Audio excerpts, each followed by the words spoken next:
may open your eyes now.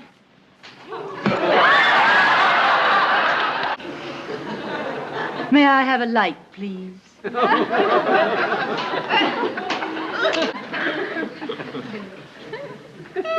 Thanks awfully, darling. Who is that? It looks like Lucy. Lucy? Yes, darling. Hey friend, welcome to my channel karinealourde, where we deep dive and break down the most iconic stars in history.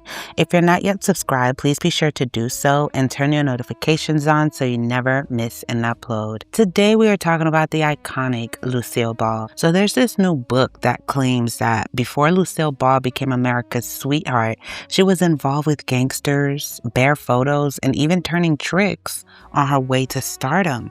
We are going to get into all of that. We have to give Lucille Ball her flowers. Ball was well known for both her unparalleled comedic talent and her distinctive red hair. Her hair was never actually red. Her hairdresser told her that, yes, your hair is brown, but your soul is on fire. Ball decided to dye her hair blonde for her modeling career, but shortly after went to red hair. Ball always locked up her signature hair dye in the garage safe. She didn't want people to know what the exact dye was. Ball was admired for her beauty, but that wasn't all she brought to the Hollywood scene. Ball, unlike many other stunning rising stars, was game for ruckus antics. Ball once told People magazine, "In the 30s, I realized there was a place for me." Eddie Cantor and Sam Goldwyn discovered that many attractive women were not interested in participating in the same activities as I was. For example, wearing mud packs, screaming, running, and falling into pools. "I hated any part in a picture which depended on beauty," Lucille said quickly. "I resented work where looks were that important. There are so many glamour girls that I felt it was silly for me to try to compete with them. I had to learn to concentrate on developing my personality to have an individual approach. The way you feel about yourself has a lot to do with the impression you make," end quote. The actress and comedian broke ground in many arenas, including breaking the taboo against women working in comedy, being one of the first women to act while visibly pregnant on television, and normalizing interracial marriage for an international audience. Indeed, Ball gave off an air of fearlessness. Of course, we're going to get into like the fun facts. Like, for instance, did you know her favorite color was gray and yellow? And when it comes to her beauty secret, she brushed her teeth 4 times a day. In an interview with a vintage magazine, this is what she had to say. "I brush my teeth at least 4 times a day. In the morning and evening, I use toothpaste, and during the day, soap on my toothbrush." Have you ever used soap to brush your teeth? Comment below. Keeping her feet lovely is also important in Lucille's beauty routine. She used to bleach her feet with lemon and then smooth them away, the rough spots, with a wet pumice, and then rubs in castor oil for its softening effect. I might have to try her foot beauty secrets. That sounds pretty okay. As far as her skin goes, the secret of her silky skin, I learned, is steaming with a medium hot towel 3 times a day. Although Lucille must wear heavy makeup constantly because of her busy film television schedule, the steaming keeps her pores from clogging. She follows the steam treatment with splashes of cold water before applying more makeup. Like most actresses, Lucille goes lightly on makeup when she's not working.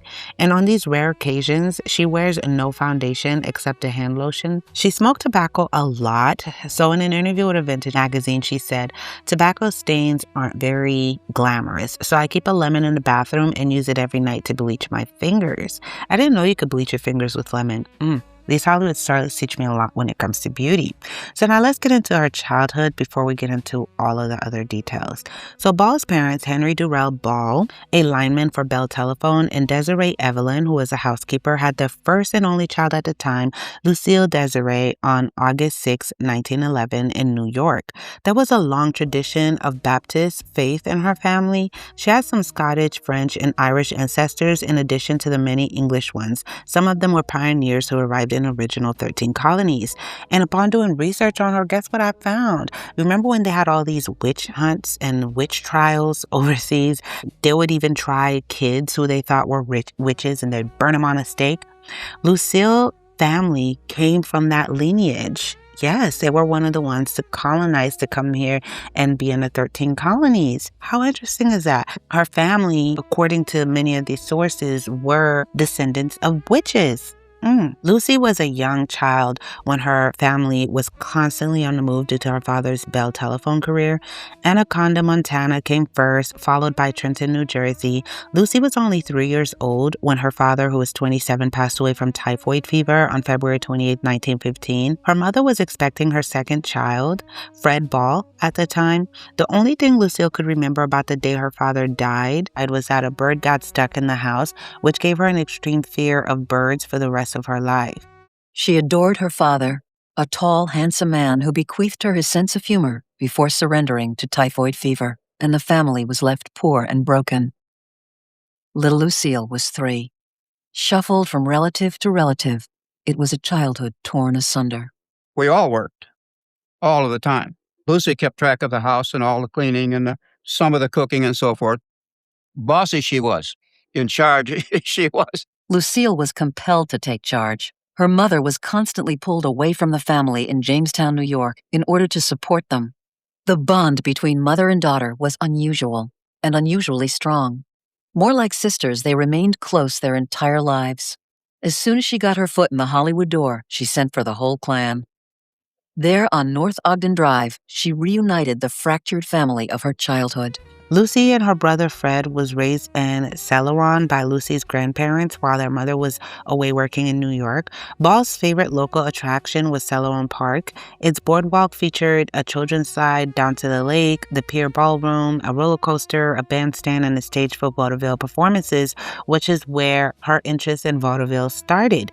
Her mom married Edward Peterson 4 years after her dad passed away. So Peterson, her mom's new husband, his parents watched Lucy and Fred while he and his wife sought employment in another city. Since Ball's step-grandparents were a puritanical Swedish couple, they got rid of all the mirrors in the house, guys, with the exception of the one hanging above the sink in the bathroom. Lucy was harshly reprimanded and got in trouble for her vanity when she was caught looking at herself in the mirror. There followed 7 or 8 years of repercussions, she said, because of how severely this time had affected her. It scarred her for life. She told the Saturday Evening Post, and I quote, "They treated other children the way I wanted to be treated, but not me. They did that to discipline me, but for me, it was the wrong way to bring up a child," end quote. Lucy's stepfather suggested that when she was 12 years old, she try out for the chorus line in the upcoming show put on by Shriner's organization. During her time on stage, Ball realized that performing was an excellent means of gaining admiration and attention that she was not getting at home. Apparently, Lucille Ball's grandparent used to be into target practice with gun. It was a thing that they did back in those days, right? I had Lucille's brother, and he had a friend with him, and in their neighborhood, they were, target practicing. So Ball's 8-year-old neighbor was there and was tragically shot by a friend of her brother's who was also target practicing with them, but he was aiming at the wrong target, and it ended up hitting the 8-year-old neighbor. He did survive, but the bullet severed his spinal cord, leaving him paralyzed forever. The boy's parents took legal action, as they should. I mean, I'm not gonna lie. I would if it was my child. And they took legal action against Ball's grandfather and won. Lucille Ball stated that they stole our home, all the furniture that my mother had shopped for, week after week, the insurance, everything. They took everything. I've never seen him work again. My grandfather retired. She even went so far as to say it ripped his very soul from his body. I can imagine being sued in lawsuit is never fun, but I can understand the parents of the 8-year-old. Also, his life was forever tragically changed. Following the sale of their home and belongings in 1927 to satisfy a court judgment, she and her family were compelled to relocate to a cramped apartment in Jamestown. Now, Ball began dating local thug Johnny DeVita, who was 21 years old at the time in 1925 when she was only 14 years old. Her mom thought it was a bad idea, of course, and wished the romance would end since she couldn't change anything about it. After about a year, Lucille Ball's mother made attempts to drive a wedge between them by playing on Ball's ambitions to become a star. While her family was struggling financially, she sent Ball to New York City's John Murray Anderson School of the Dramatic Arts in 1926, where Betty Davis was also a student. Ball reflected on her time in theater school by saying, "All I learned in drama school was how to be frightened." Ball's teachers were frank with her about why they thought she wouldn't make it in show business. Ball was penniless when she first moved to Los Angeles to pursue her artistic goals. She told the famous celebrity interviewers David Fanto and Tom Johnson, "I literally starved via Fox News. When I was younger, I was very clumsy and out of date. I tried to break into the industry by relying solely on my knowledge of vaudeville." While Ball had high hopes for her career in vaudeville, by the time she arrived in Hollywood, the era of vaudeville had passed and she was left to explore other options.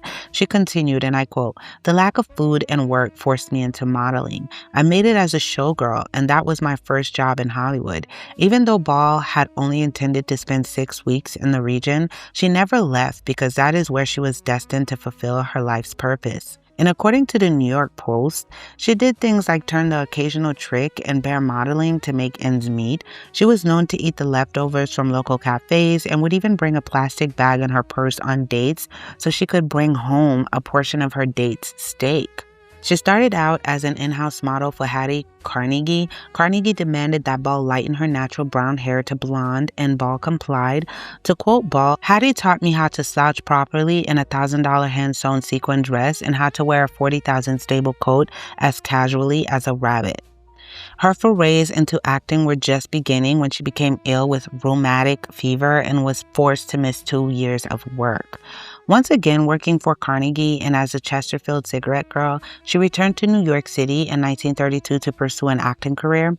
By assuming the identity of Diane Belmont, she was able to secure a position in the Broadway chorus, but this position did not last. In front of the cameras, Lucille Ball and Desi Arnaz were the doting TV couple, but behind the scenes, their marriage was a nightmare. A longtime Hollywood insider once said, "Desi was always adorable, handsome, romantic, but he cheated, he drank, and he gambled." Due to their shared work and commitment, Lucy had to lie, pretend, and put on a good face. When she was 19, she met Desi Arnaz, a Cuban band leader, and the two eloped in November of that year. Who was Desi Arnaz? So Arnaz grew up in a Cuban family of affluence and prominence in the land and entertainment industry. Arnaz supposedly lost his V card, virginity, at the tender age of 12 when his father took him to a brothel. As a result of the Cuban Revolution, Arnaz's family was forced to leave their home and possessions behind. Once in the United States, he found work as a janitor cleaning out canary cages. Book publicity claims that after leaving Los Angeles, Arnaz relocated to New York City, where he toiled as a musician to make ends meet. In addition to having an affair with Ginger Rogers, he became the kept boy of a gay composer, Lawrence Hart. After relocating to Hollywood, he eventually met Lucille Ball. The 1950s saw Ball's foray into television as she and Arnaz co-created the hit sitcom I Love Lucy. Lucy was her firstborn child in 1951, and Desi Arnaz Jr. followed in 1953, so they named their children after them. It's no secret legendary TV stars Desi Arnaz and Lucille Ball's love life and marriage were turbulent and tumultuous. Porter and co-author Danforth Prince released a sad and tragic ending of Lucille Ball Volume 2, which delves into Ball's wild sex and love life and documents her later years after her divorce from Desi Arnaz. Here are a few interesting notes from the book. From the time they first started dating until their wedding in November, neither of them stopped seeing other people. Porter claims that weeks before the wedding, Arnaz took Ginger Rogers, a Hollywood starlet who was pregnant with his child, to Canada so that she could have an abortion, terminate the pregnancy. Meanwhile, Porter claimed that Ball carried on an affair he had begun with Henry Fonda in 1939, had a brief encounter with a politician from Milwaukee while on a press tour. In the week following their wedding, Arnaz allegedly paid a visit to Polly Adler, New York City's most infamous escort. Ball continued to see Fonda and others for her own sensual appetite and as revenge against Arnaz for his own sensual liaisons. More than 1,500 miles away in Santiago, Cuba, a boy named Desiderio Alberto Arnaz de Acha III was born on March 2nd, 1917. Desi had a privileged childhood. He had speedboats and all kinds of toys. His father was the mayor of Santiago, Desiderio II. And his mother, Dolores, who was also known as Lolita, was from the Bacardi rum family. When they began dating, Lucy was more or less engaged to an older director named Alexander Hall. Desi was actually engaged himself at the time, and that ended rather quickly. You could see the fireworks and the sparks. She fell in love with him and his accent and his dark beauty. They were madly in love. There was no doubt about that. 29, Lucille was 5.5 years older and far more successful than Desi. Yet after a stormy 6-month courtship, in 1940, they decided to marry. And Lucy, who had never really gotten enough attention, found herself with this man who was jealous and passionate, and this made for lots and lots of excitement. At that time, it was almost like a mixed race marriage in the sense where this white bread woman is married to this hot Latin guy. In her autobiography, Lucy wrote that the fights began right away. They seemed happy, and they were, on the rare occasions that brought them together. But they led separate lives. The idea that their real marriage was as happy as their TV marriage. But it wasn't. Being a happily married couple in television and then being unhappily married at home was a strange paradox. Then all of her actions proved that her real desire, the real burning desire in her, was for something very different. I think they were happier before they became stars. I think that grind got to them.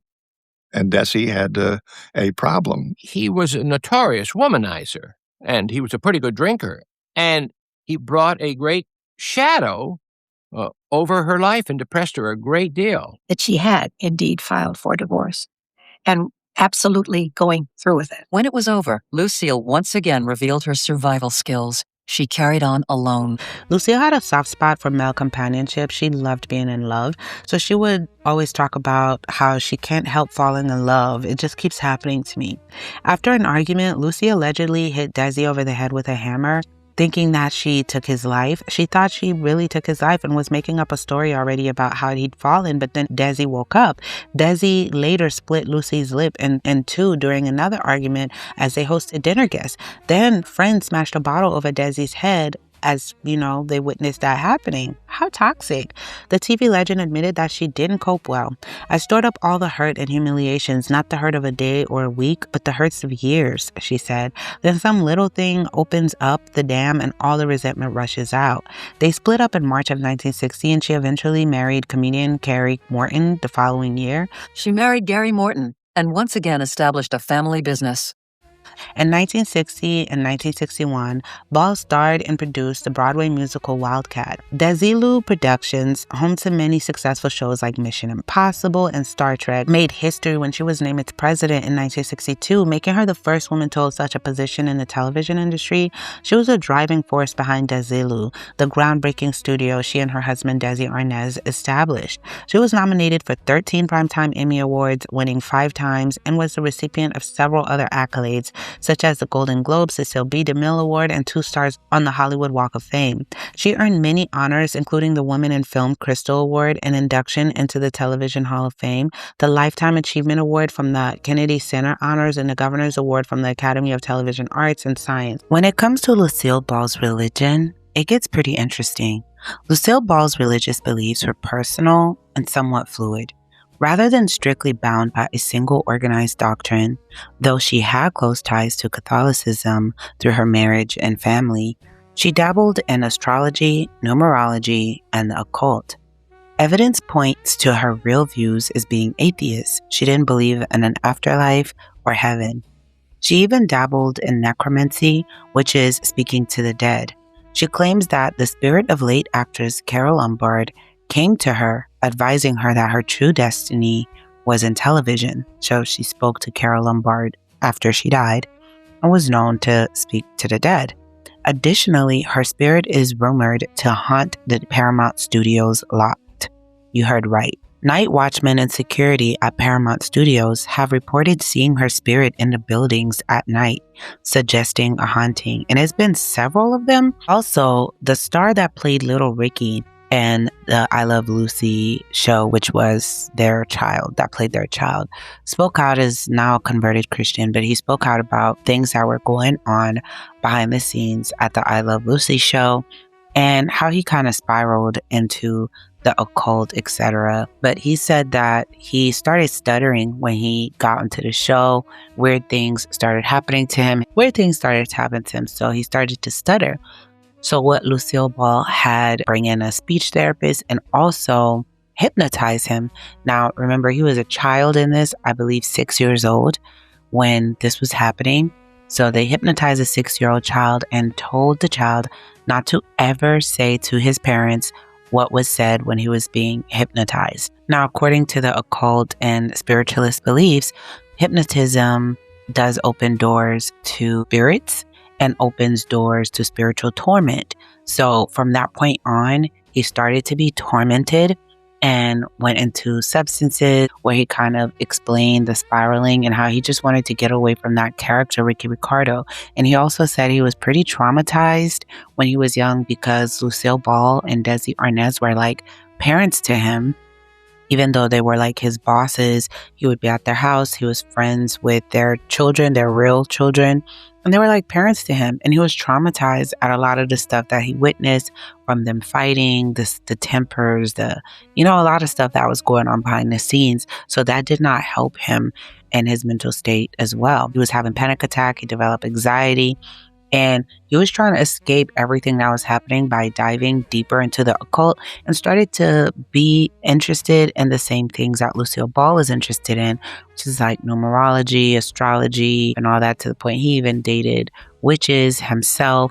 And it was really difficult for him to escape, but he would hear voices that would tell him to take his own life and voices that were just mean to him, talking down to him. And we know that Lucille Ball never felt like she was beautiful. She never thought she was pretty. She always compared herself to the other prettier stars like Maureen O'Hara. She had a lot of negative self-talk, as reference to hearing voices as well. So it's pretty interesting that one of our co-stars decided to speak out, was his Christian, though we're going to see later on in this video other co-stars speak out about some of the things that were going on behind the scenes with her.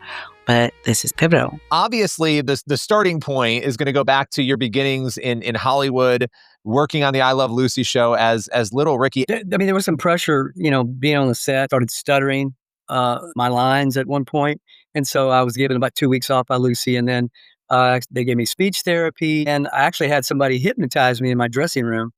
One, I guess for a couple of sessions, being at their home and seeing them in their everyday lives, their unhappiness as a married couple, Desi's infidelities, Desi's alcoholism, Lucy's temper tantrum. It made me very nervous as a kid to be around the Arnazes in some sense. You started down a path into the occult, essentially, right? I mean, you started becoming infatuated with some of these occultic practices. Looking into exploring things, exploring the limits of your imagination, creativity, and all that through drugs and through music. I was looking for some supernatural out for my life that I would be able to get dominion over the problems that I had in my life. I was always known as this little Ricky character, of which I didn't want to be any connection with that anymore. I mean, I even dated witches, people that practiced all this kind of weird stuff and was into all that. I mean, I did Ouija boards and I had one of the most terrifying nights of my life after I did a Ouija board deal. I thought somebody was watching me in my bed at night. It was just, I was seeing things and seeing things that weren't normal, I was into astrology very much. And, just all of this stuff, even tarot cards. At this point, I'd really just gotten worse and worse. I would hear voices in my head. I'd be getting panic attacks, hearing voices in my head telling me to throw myself out of my car. I remember crying out to God that night and I said, God, if you're real, save me out of this mess that I made out of my life and I'll serve you. Now, with all that said, fans noted that both Lucy and Desi's names were spiritually meaningful. So Lucille Ball, when you break it down, means Lucifer Ball. Lucifer Ball as in Baal, B-A-A-L. And we know Baal is like this deity that they sacrifice kids to. And we know that's the deity that Hollywood elites, per the files and all those things as well. That's the deity that they most save. That's also the deity you may call the Rain Man, which even rappers always talk about the Rain Man. And Lucy is a nickname for Lucifer in the occult circles. Desi, Arnaz's name, also means God's desire or sorrow. And a lot of people are saying, do you think that's really a coincidence? And even back then, stars would take pictures that had a lot of occult type of meaning. And Lucy was one of those people that really did that. And there was a lot of coincidence in our shows. But Lucy's show is so heavily copyrighted, I don't even want to try to put those clips in. But I'll show you guys, some of the pictures. Ladies and gentlemen, the First Lady of Television is Lucille Ball.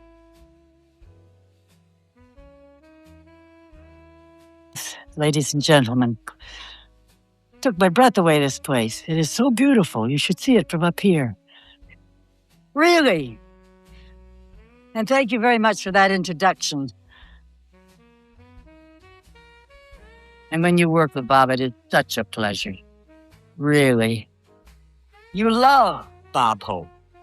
We are fortunate enough, indeed, to have one of the most versatile dance companies in the world. Lucille Ball has also a genealogical connection to the Salem witch trials as a 7th grade grandniece of William Town, which links her to accused witches Rebecca Nurse and Mary Easty. So people are saying, are all these things a coincidence? Are they a coincidence? Now, in terms of her political beliefs, in 1936 and 1938, Lucy was a confirmed registered member of the Communist Party. She even held party meetings at her house on occasion. Lucy was called before the infamous House Committee on Un-American Activities to explain herself. Ball denied any true affinity to communism and claimed that she only registered with the Communist Party to please her leftist grandfather. She was cleared of any official suspicion, though the FBI kept a file on her. I can remember opening the paper and reading the headline that said, Lucille Ball is a communist. The entertainment industry was an easy target for McCarthy's red baiters. Fear and paranoia swept through Hollywood, and Lucille was caught up in the wave of accusations. Yeah, we thought the show might be all finished over. because people's careers were ruined in those days by things like this. She was on the brink of losing everything, just like that. Dangerous thing was what would happen with an audience. She was scared to death. Desi Arnaz tried to find out if CBS was going to support them, and he couldn't get anybody to answer. Lucy has never been a communist. Not now and never will be. I was kicked out of Cuba because of communism. We despise everything about it. Lucille survived the storm that swamped a lot of smaller boats. She continued to dominate the television landscape, and Hollywood lined up to be part of her parade. Now, here's the scandalous part. She was actually pretty mean behind the scenes, according to co-stars that worked with her and others. Lucille Ball was notoriously rude. She wouldn't look anyone in the eye or communicate to staff. So they had to ask everything to her assistant, who would then turn to her, ask her the question, and then relay the answer. Her co-star Ethel actually had it bad too, because Ethel was deemed to have to stay overweight, so she wouldn't be seen as a competitor. She couldn't wear better outfits or anything like that, or be funny, and Lucille was pretty tough on that. So Vivian, the actress that plays Ethel, was very hurt by this and bitter by it for a very long time. But people were unhappy on set, as many said, but they weren't allowed to say anything about it because the show was so successful. It was making so many people so much money that would you speak up? Would you say anything? It was actress versus actress. Vivian Vance had to be heavier than Lucy, had to have a different color hair than Lucy, because Lucy was the star, let's face it. And Vivian, I always had the feeling, resented that. There was a clause in her contract that she had to look frumpy, 10 pounds overweight and so forth and so on. Vivian always thought of herself as a chorus girl. People put up with a lot in order to have success. The show was wildly successful. She was finally a star. So you're willing, I think, to put up with a fair amount in order to kind of finally rise in sort of public esteem. All of his friends told him that Lucy was really difficult to work with. I mean, she had a very strong personality. She was an absolute perfectionist. Sometimes Lucy could be sort of nasty, some of the people who worked around her. Nobody was happy, but nobody let it show. So she didn't like any mistakes made. If you weren't in the right spot at the right time, or if you were in her camera, Lucy would have a fit. Desi had an amazing temper, and it would flare up to need yell and scream, and 2 minutes later, his armor would be around you and say, "I'm sorry, amigo." But Desi always apologized. Actress Vivian Vance struggled in her role playing second fiddle to Lucy. Lucy and Desi often brought their troubles to the set. He was drinking a lot, and it was just an impossible job for me to be his assistant director. And so I left the show. They dragged themselves to work in the morning, sometimes literally after a fight. As things got worse with their marriage, of course, it became more tense. Try to keep away from the set and things like that. They were really having a very hard time with each other. And I noticed something with a lot of these celebrities, and I'm curious to know your thoughts. I want to hear what you guys have to say in the comments about that, because I've been noticing that and doing these videos, because it's been a pattern, especially the ones that actually have ties to the occult per their own words, that they don't like to look people in the eye in real life. That's your interview. And Lucille Ball did an interview with Carson, I believe, and he slightly touched her, and she was like, "Don't touch me. Don't touch me." And then went on to make a joke because she realized how mean she got, and the audience and even him was like, so she went on to just make a joke and move on. But she didn't like people touching her outside of filming or playing a character. In her real life, she didn't like people looking at her in the eye. And I remember they said something like Ellen DeGeneres was the same way. Allegedly, Steve Harvey was the same way behind the scenes with his show. He don't like people looking at him in the eye. And there's a lot of celebrities I'm noticing, even in the golden age of Hollywood, that were like that, where it's like taboo. Their staff knew it, not to look at them in the eye, and regular people, like even fans, they wouldn't shake their hands. They'll wear gloves to shake hands. They don't want you touching them. What do you guys think of that? Now, in terms of her influence, her and Desi Arnaz were the original influencer couple. Like, they were the couple goals original influencers, right? They were selling to Americans. They were capitalists and consumerists to the core. She fueled the consumerism of America during her decade. She had the biggest show in America in her days, and her show was used to boost the economy and the airline industries. I know you like airline industries. How? So once people saw her family traveling in the shows internationally, they wanted to travel internationally too. And traveling internationally started to become affordable. So the airline companies and these shows, they would push for them to travel more because people wanted to model their families after Lucy and Desi. They kickstart the baby boom era as well, especially when she got pregnant, right? Everybody then wanted to be pregnant as well because her pregnancy show was like the biggest show of that decade. And she glamorized the boss babe woman. She was the first female head of a major studio and was behind Star Trek and Mission Impossible. She held major influence on the society we have today, and her influence even now. Like, you have Fran Drescher, which I did a video for, which I'll pin in the end cards as well. You guys can check that out. But that's the person that influenced her the most. Fran Drescher wanted to be like, Lucille Ball, but she's still influential and has such a major impact in boosting the economy in her era through her show I Love Lucy. And the government, the American politicians, all of those who held interest saw that. And so she became a major influence whose voice was really big during her decade. At the top of the food chain are the most dazzling creatures in the world. Movie stars. Those luminous entities who helped create the dreams that made the depression a little less depressing. Lucille cycled through dozens of types, several hair colors, and 4 major studios searching for an identity. Lucille offered herself up to the machinery of stardom, and they poured her into every mold. She was a willing piece of clay. She comes alive in those moments of silliness. She's engaged. She's real.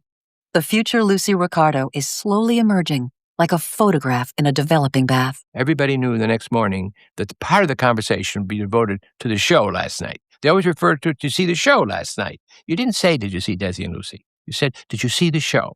There's no doubt that Lucille Ball created a whole new audience for watching television. No one had ever seen anything like Lucille Ball, on television or anywhere else. I was, a child watching it and wanting to be an actress and wanting to be Lucy and wanting to be a star and, everything. I wanted to be married to a handsome husband like Ricky, but there just wasn't anybody on television doing this really broad comedy. It was always the guys. And along came this woman, beautiful woman, who was just as funny as they were. You could be ugly, too fat, too thin, homely as a fence. Dumb was okay. You could regress to childhood or fulfill a male fantasy as an aggressive seductress. They also took us to a place where television had never gone before. That time, situation comedy still had married people sleeping in twin beds with the lamp between. You could never use the word pregnant. You'd say expecting. And heavy with child, maybe. That's the way television was. At 42, Lucille Ball was ready to have her baby, and the whole country was watching. More people watched the birth episode than had watched any single television program. Lucille Ball had her baby the same day the birth episode aired. When he was born and it was announced, they got warehouses full of presents. So while the Ricardos and the Arnazes were having babies, the rest of the country was energetically engaged in the same activity. The baby boom was on. They loved her because they identified with her. Just as international travel was becoming affordable to the middle class, the Ricardos and the Mertzes head for Paris. They were doing what we were doing, but their disasters seemed like a lot more fun. The avalanche of consumerism that followed World War II echoed in the I Love Lucy scripts. They bought, we bought. They sold, we bought some more. You could model your life after the Ricardos. You could dress like them, smoke their brand, even remodel your house like theirs. By 1953, I Love Lucy was the highest-rated show on television. On the air 2 years, it won 2 Emmys. Lucille even made the cover of Time magazine. The sponsor and the network expressed their gratitude by renewing the show for an unprecedented $8 million. And in the alchemy that is television, they became part of our family, too. Lucille Ball was the first female head of a studio. She made 2 very brave decisions. One was Mission Impossible, and the other was Star Trek. A lot of people were taken aback because she was a woman. She opened those doors for women to be accepted as executives. She reigned as the First Lady of Television for 35 years. TV Guide says the face of Lucille Ball has been seen by more people than the face of any human being who ever lived. TV audiences adored I Love Lucy, and the series spent 4 of its 6 seasons as the single most-watched program on TV. Now, Ball unfortunately passed away on April 27, 1989, 3 years after Arnaz passed away of complications related to lung cancer. She was only 77 years young. According to Mental Floss, Ball experienced shooting pains in her chest while at home in Beverly Hills, California. In an interview with the Television Academy Foundation in 2016, Lucy, her daughter, revealed that the hardest part about her mother's death is that she couldn't grieve her alone. The hardest part of it really was that I felt a tremendous responsibility to take care of everybody, the world, because everybody was so devastated, she said at the time. I never felt like I went to the funeral of my mother, you know what I mean? Or that my mother died and people came and took care of us. It's like we really had to take care of the world, and we did. Lucy also recalled how odd it was for complete strangers to talk to her about her mother's death. Complete strangers would come up in the streets and just prostrate themselves with tears in front of me, she said. And I'd say, I didn't realize you knew her. They'd say, I didn't, but I can't imagine. This is all I have for the video. Comment below who else you guys would like me to do a breakdown for. And if you like, subscribe, make sure your notification bell is on because we have so many more good breakdowns coming up. I love you guys so much. Until next time.